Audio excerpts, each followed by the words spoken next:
What's up, guys? Welcome back to the Daily Bible Reading Snapshot. Today we're starting the awesome book of Zechariah here in the Old Testament, which is very much like the book we're reading in the New Testament. It's very much like the book of Revelation, because Zechariah is going to receive visions from God about the future, and they're very similar, actually. And there's a lot of overlap in the book of Zechariah to the New Testament, and that's why a lot of the New Testament authors quote things from this book, because it becomes so clear what the prophecy is about. Because in some of the other books, there's all this prophecy about return from exile, and then there's prophecy about the end and the Messiah.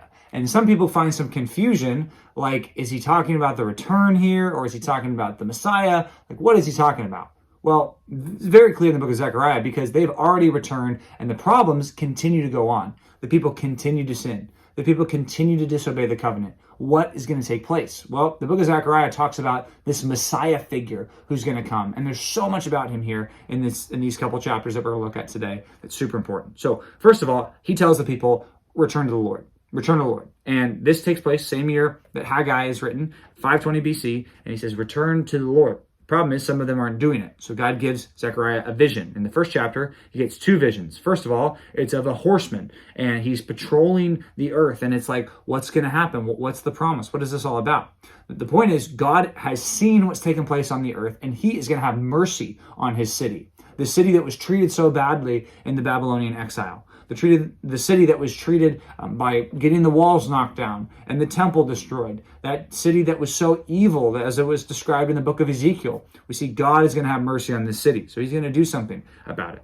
The next vision, the vision of the horns and the craftsmen, what we see here is basically the people who oppose Jerusalem. There's been many kings that have come against Jerusalem. And I think the idea of the horns is like what we read in the book of Daniel, where we see the kingdoms are described with those different horns on an animal. I think here it's like all the horns that oppose Jerusalem, all the Babylonians and the Assyrians, and even down in the south, the Egyptians and the people later on who would oppose God's kingdom in God's city, Jerusalem. God says, I'm going to destroy them. And it's the reminder that even if this city is mistreated, God has a perfect plan for it in the future that's going to take place. Now, chapter 2, another vision here. It's a man with a measuring line. And he's told, hey, measure out Jerusalem. See what's going on here. And the point is, this Jerusalem city is going to be protected and rebuilt.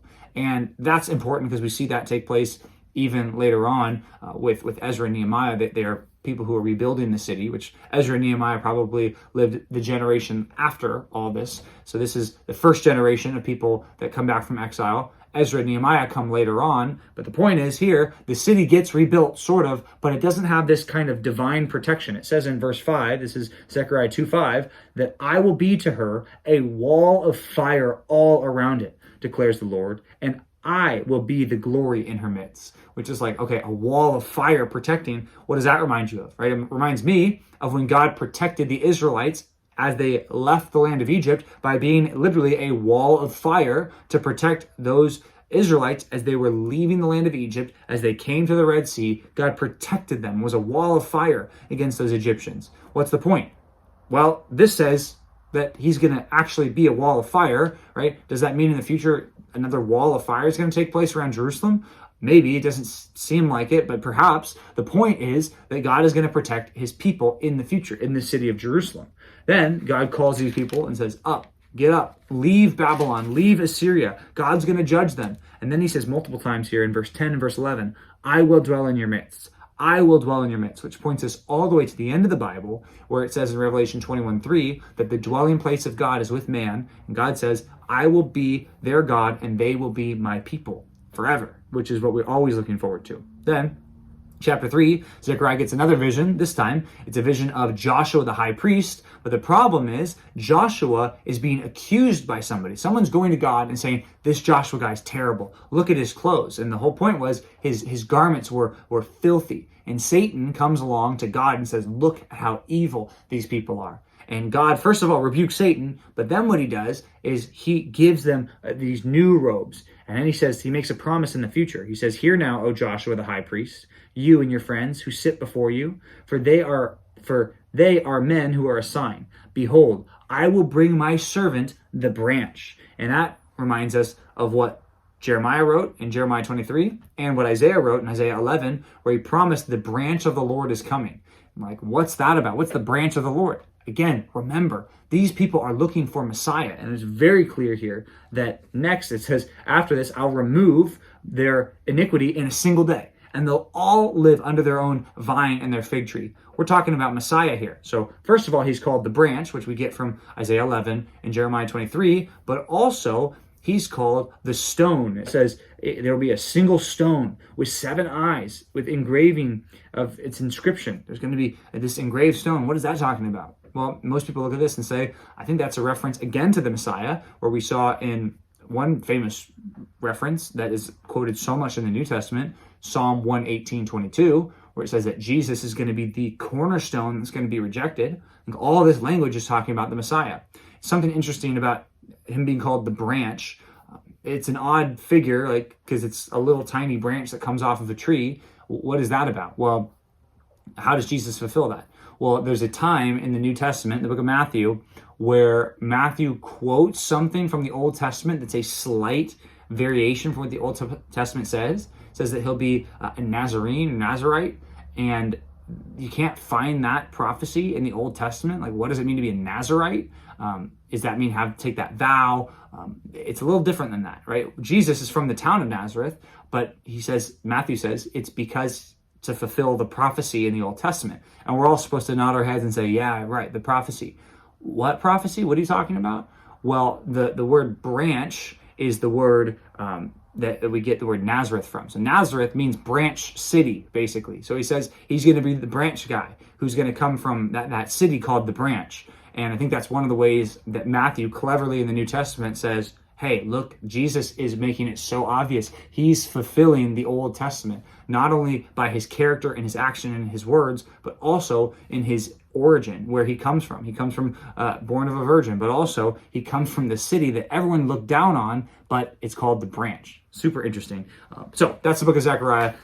That was more than you bargained for there in the first 3 chapters. But we're looking here at Revelation chapter 17, which God is describing that last judgment, the 7th bowl, where he says, it's finished. We're putting an end to all these sinful things. Chapter 17, we see these figures. First of all, it's a figure of this great, large figure of a woman who's sitting on this beast who's called the great prostitute. And John, who's seeing this vision, is asking, what is all this about? And the angel describes to him, hey, this is what this is. This is Babylon. This is the evil Babylon, which we're thinking, well, where's Babylon at this time? They're not around anymore. They're not. But the point is, the world system is like Babylon. And she's saying things in the next chapter, and even in this chapter a little bit, that are similar to what the people said back in Babylon, in Isaiah 46 specifically, that Babylon was so prideful, and it was described like a woman who's proud and was an adulteress and sexually immoral and getting other people to sin with her.